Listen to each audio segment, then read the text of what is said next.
Bismillahirrahmanirrahim. Assalamu alaikum. Welcome students, I hope you all are fine and just preparing for the exams. So today students, we will do the exercise questions of class 9 chemistry unit 5.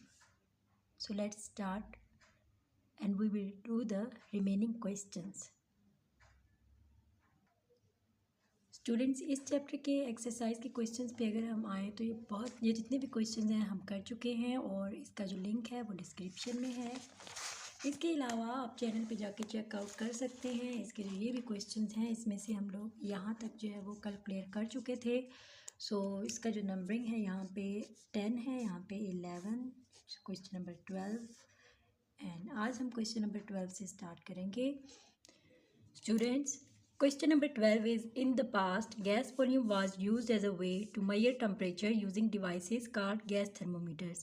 कि past में क्या होता था कि gas का जो volume होता था उसको मेजर करने के लिए कि वो कितना है, ठीक है, उसका टेम्परेचर मेजर करने के लिए कुछ डिवाइसेस को हम यूज़ करते थे और उनको हम गैस थर्मोमीटर कहते हैं। तो ये एक इंफॉर्मेशन है, इससे आपका MCQs बन सकता है। An experimenter obtains following data from a gas thermometer. अब एक एक्सपेरिमेंटर है वो एक गैस थर्मोमीटर को जब लेता है और उससे उसने जो है वो डाटा ऑब्टेन किया, वो ये हमारे पास आया है, ठीक है। उसमें वॉल्यूम जो था वो डेसीमीटर क्यूब में उन्होंने लिखा है और टेम्परेचर जो है वो सेल्सियस में लिखा हुआ है। पहला वॉल्यूम उसके पास जो आया था वो 2.7 आया था, जिसका टेम्परेचर जो था वो 0 सेल्सियस स्केल था। सेकंड जो वॉल्यूम था उसका 3.7 आया था जो कि 100 सेल्सियस स्केल इसका टेम्परेचर था। थर्ड वॉल्यूम 5.7 आया था और उसका टेम्परेचर 300 सेल्सियस था। यहाँ तक तो ये तमाम इन्फॉर्मेशन ही थी। तो क्वेश्चन क्या है, क्वेश्चन यहाँ पे है, show that gas thermometer obtain results according to Charles law. तो आपने ये बताना है कि जो गैस थर्मोमीटर जिससे ये सारा रिजल्ट जो है वो आया है, आपने बताना है क्या ये चार्ल्स लॉ को फॉलो कर रहा है। तो स्टूडेंट्स मैंने यहाँ पे इसका आंसर लिखा हुआ है, यहाँ पे आप देख सकते हैं। मैंने दोबारा से चार्ट ड्रा किया है ताकि मैं आपको यहाँ पे डिटेल से समझा सकूँ कि चार्ल्स लॉ को अगर हम देखें तो उसमें क्या होता है कि जो वॉल्यूम होता है वो डायरेक्टली प्रोपोर्शनल होता है टेम्परेचर के, ठीक है। और हम ये भी कह सकते हैं कि V/T जो होता है वो कांस्टेंट होता है, ठीक है। V/T is equal to constant. इस क्वेश्चन को सोल्व करने के लिए सबसे पहले जो हमारे पास टेम्परेचर सेल्सियस में दिया गया है उसको हमने केल्विन में कन्वर्ट करना है। तो जब हम केल्विन में कन्वर्ट करते हैं तो हम क्या करते हैं, उसको ऐड कर देते हैं। जो हमारे पास सेल्सियस में डाटा होता है उसको हम ऐड कर देते हैं 273 में, तो हमारे पास केल्विन में आ जाता है। यहाँ पे मैंने दोबारा से एक चार्ट ड्रा किया है। इसमें क्या था कि जो हमें डाटा दिया गया था, टेम्परेचर दिया गया था सेल्सियस में और हमें जो वॉल्यूम दिया गया था, बाकी चीज़ें हमने केल्विन में खुद जब कन्वर्ट करना है और उसके बाद इसको चार्ल्स लॉ से फाइंड आउट करना है कि क्या ये चार्ल्स लॉ को फॉलो कर रहा है कि नहीं कर रहा। तो सबसे पहले हमने क्या किया, केल्विन में करने के लिए जो हमारे पास होता है सेल्सियस में टेम्परेचर जैसे कि 0 था, तो 0 को हम प्लस कर देंगे 273 के साथ। तो जब हम 273 के साथ प्लस करेंगे तो हमारे पास 273 आएगा। सेकेंड हमारे पास क्या था, 100, ठीक है। 100 को हम प्लस कर देंगे 273 के साथ तो हमारे पास 373 आ जाएगा। इसी तरह से 300 उसको हम प्लस कर देंगे 273 के साथ तो हमारे पास 573 आ जाएगा। अब हम वॉल्यूम बाय टेम्परेचर को फाइंड कर लेते हैं। वॉल्यूम हमारे पास क्या था, जैसे कि 2.7 था, तो इसको हम डिवाइड कर देंगे टेम्परेचर के साथ जो कि केल्विन में आया 273 के साथ, तो हमारे पास इसका आंसर आ जाएगा 0.0099। सेकेंड में भी हम इसी तरह से करेंगे। जो हमारे पास वॉल्यूम है 3.7 उसको डिवाइड कर देंगे 373 के साथ, तो हमारे पास ये आंसर आ जाएगा।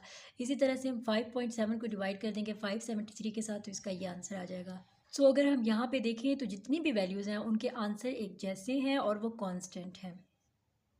हम इसके आंसर में लिखेंगे the ratio is Fairlie constant, thus volume of the gas varies directly with the absolute temperature as stated by the Charles law.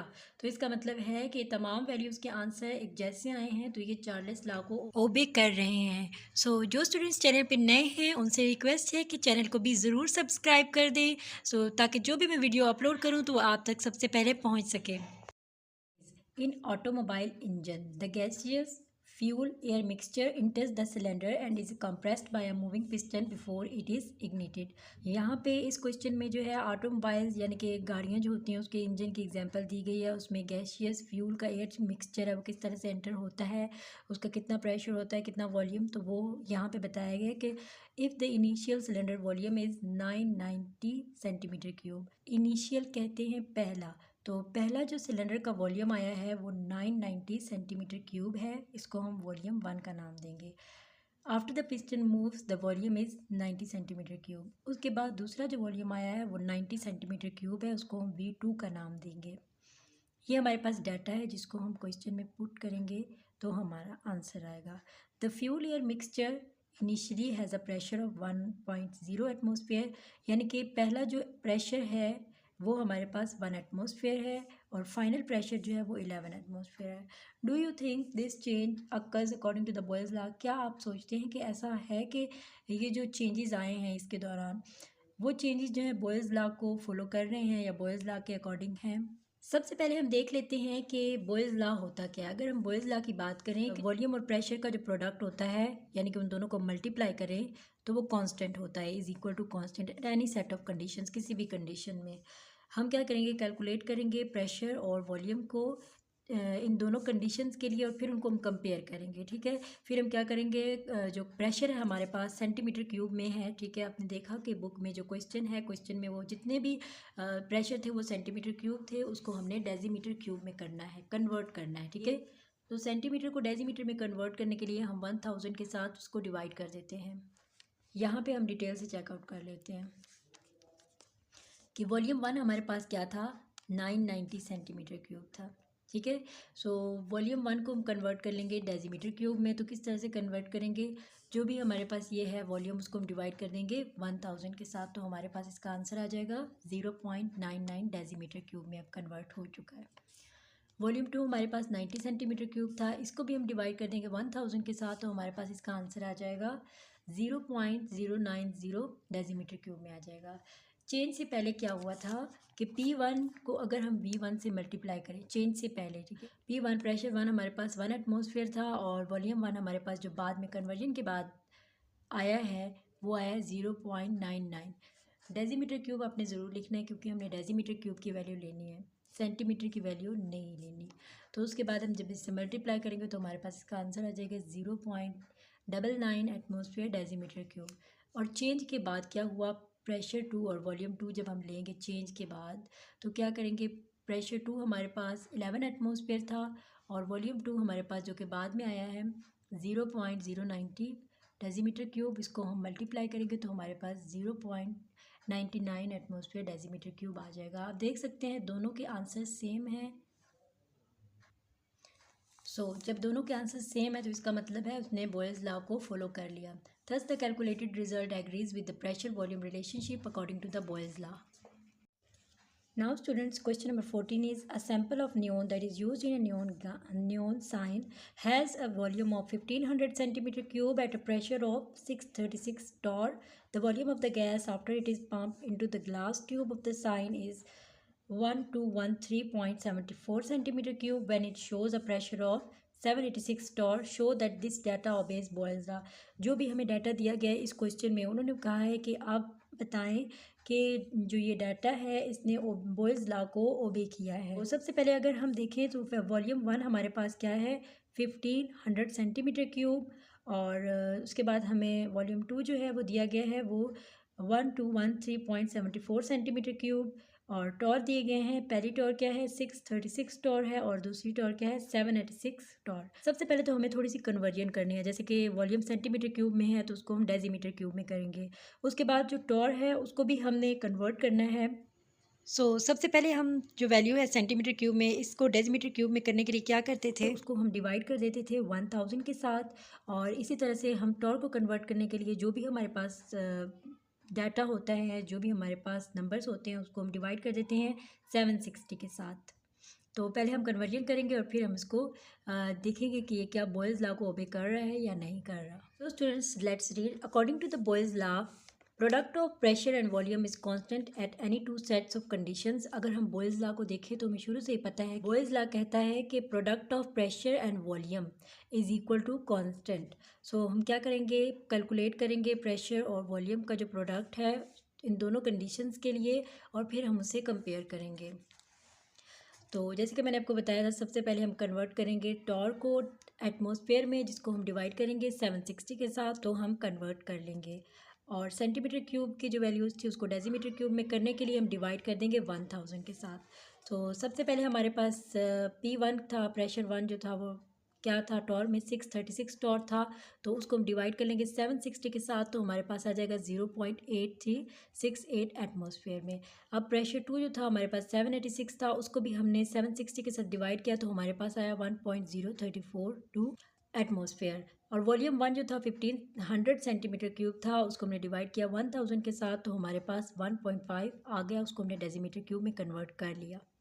Same volume 2 को भी इसी तरह से, जो हमारे पास वॉल्यूम 2 था 1213.74 सेंटीमीटर क्यूब, इसको हमने डिवाइड किया 1000 के साथ, तो हमारे पास आया 1.21374 decimetre cube.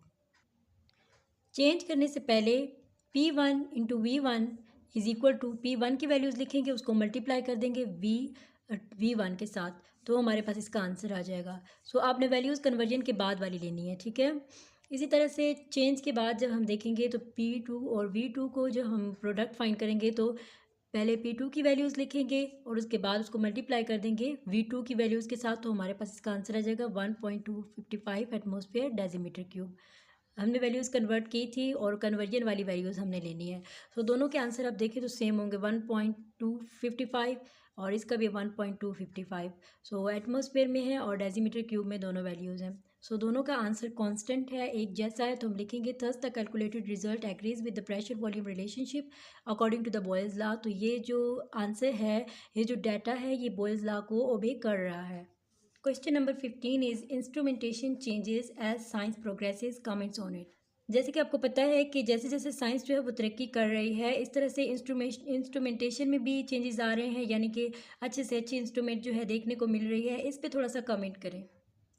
Scientific instruments play important role in checking and bring change in theories. They provide a great capacity for increasing the power of observation and making induction process easier. For example, Torricelli invented a device called barometer. He measured atmospheric pressure by barometer. Robert Boyle modified barometer tube into J-shaped tube. He studied what happened when more mercury added to the open end. This means instrumentation improves as science progresses.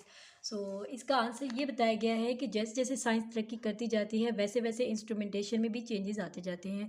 मिसाल के तौर पे एक scientist है जिसने कोई चीज़ ईजाद की, तो दूसरा जो साइंटिस्ट उसके बाद आएगा वो क्या करेगा, उसी जो चीज़ जो डिवाइस जो है वो एक ने इन्वेंट की है उसी के ऊपर मज़ीद थोड़ा सा वर्क करेगा और उस डिवाइस के अंदर थोड़ी सी चेंजेस ला के उसको मज़ीद अच्छी जो है वो बनाएगा, ज़्यादा एक्यूरेट काम करे। इसकी एग्जांपल ये है कि एक साइंटिस्ट थे टॉरिसेली, उन्होंने इन्वेंट की एक डिवाइस बैरोमीटर। अब बैरोमीटर किस लिए उन्होंने ये डिवाइस जो थी वो इन्वेंट की थी कि जो एटमॉस्फेरिक प्रेशर है उसको मेजर करने के लिए। उसके बाद एक नए साइंटिस्ट है जिसका नाम था रॉबर्ट बॉयल, उन्होंने बैरोमीटर ट्यूब के अंदर थोड़ी सी चेंजेस ला के उसको जे शेप ट्यूब में कन्वर्ट कर दिया ताकि इसको मज़ीद अच्छे तरीके से इस पर एक्यूरेट रीडिंग्स आ सके। इसका मतलब ये हुआ जैसे जैसे साइंस तरक्की करती है वैसे वैसे इंस्ट्रूमेंट्स भी तरक्की करते जाते हैं। आई होप स्टूडेंट्स आज हमने जितने भी क्वेश्चंस किए हैं आपको अच्छे तरीके से समझ आए होंगे, और जो क्वेश्चंस हमने इस चैप्टर के बाकी जो क्वेश्चंस हैं उनका जो लिंक है वो डिस्क्रिप्शन में मौजूद है, आप चेकआउट कर सकते हैं। इसके अलावा आप जो है वो चैनल पे जाकर चेकआउट कर सकते हैं। नेक्स्ट वीडियो में बाकी जो रिमेनिंग क्वेश्चंस हैं वो हम करेंगे। मुझे अपनी दुआ में याद रखिएगा, अपना बहुत सारा ख्याल रखिएगा। अल्लाह हाफिज़।